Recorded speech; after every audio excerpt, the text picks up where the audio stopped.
welcome to a new video. And today I'm here in this open ground to fly this huge DIY X-Class drone. Wow.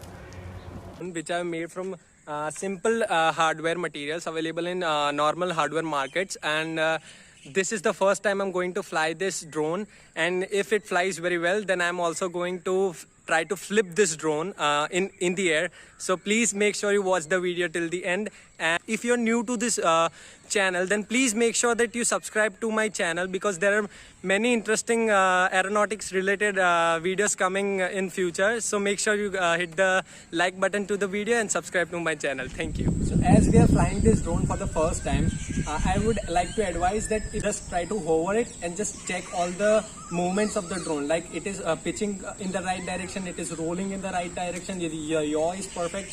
Plus you need to check this all primary checks, and after that you can take it high in the air if you feel more confident. 3, 2, 1. Just kidding.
So guys, if you are thinking of making this drone, or if you are flying a drone for the first time, then please make sure there is no one around you, because if this drone crashes to any person, then it can give you very serious injuries to that person. So please make sure there's no one around you. And if you like this video, then please hit the like button, and please don't forget to subscribe my channel, because it is going to help me so much to create this kind of content. Thank you.